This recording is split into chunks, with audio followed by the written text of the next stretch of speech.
नमस्कार दोस्तों, आज वॉइस ऑफ सेंगर के साथ मैं फिर आपके सबके बीच में हूँ और आज जो बात रखने वाला हूँ वो दिल्ली में हो रही घटनाओं के ऊपर है। स्पेशली जो आम आदमी पार्टी और भारतीय जनता पार्टी के बीच का क्लैश है और इसमें किए जा रहे खेल। देखिए, क्षत्रिय समाज का उपयोग लेना राजनीतिक दलों को भली-भांति आता है, भाजपा लेती आई है, आम आदमी पार्टी के नेताओं ने लेना शुरू कर दिया। मनीष सिसोदिया और अमित शाह के बीच में एक विवाद चल रहा है। उस विवाद के चलते अमित शाह जो कि अभी गृह मंत्री हैं और ऑलमोस्ट सीक्रेट प्राइम मिनिस्टर भी हैं, तो उनने जो करना था उन्होंने कर दिया, ईडी को इनके पीछे लगा दिया और मनीष सिसोदिया इस समय रिमांड में चले गए।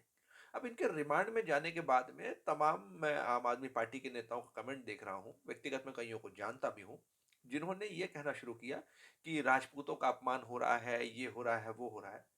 तो पहली चीज आप समझ लीजिए, पॉलिटिशियन चाहे वो मनीष सिसोदिया हो, राजनाथ सिंह हो, योगी आदित्यनाथ हो, कोई भी हो, ये आपकी जाति के लिए कभी कुछ नहीं कर सकते। इनके पास इतना दम नहीं है, इनके पास इतना गूदा नहीं है कि ये पॉलिटिकल स्टैंड के साथ क्लियर कह दें कि हाँ, मैं राजपूत हूँ, क्षत्रिय हूँ और मैं अपने समाज के लिए, हक के लिए बोलूंगा। ये नहीं बोल सकते। ये इतने राजनीतिक नपुंसक हैं।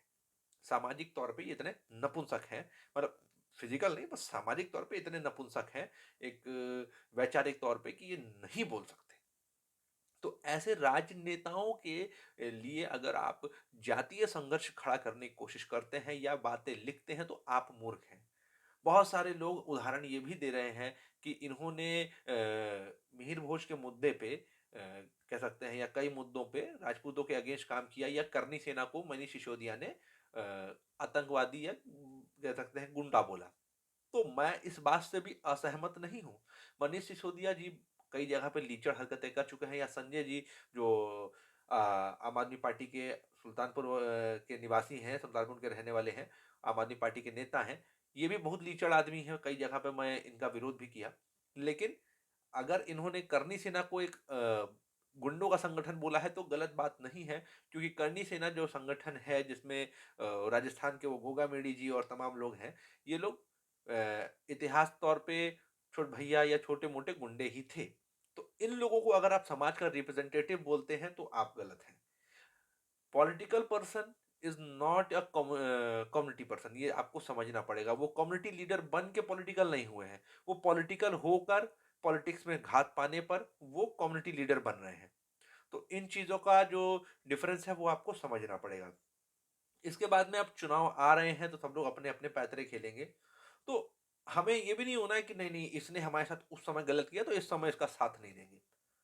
अब समय है अपनी हिस्सेदारी तय कराने का। अब समय है अपनी माँगें सामने रखने का, अपनी डिमांड सामने रखने का।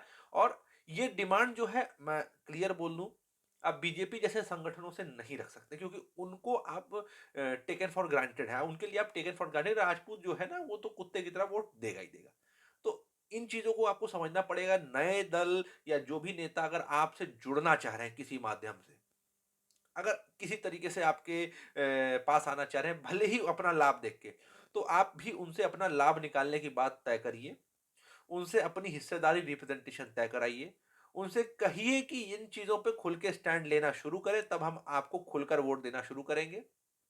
ताकि अगली बार कोई सुरेंद्र सिंह अगर कहे कि मैं राजपूत का बेटा हूँ और उसे चुनाव हारना ना पड़े। क्योंकि वैचारिक दोगले सिर्फ नेता नहीं, आप भी हैं।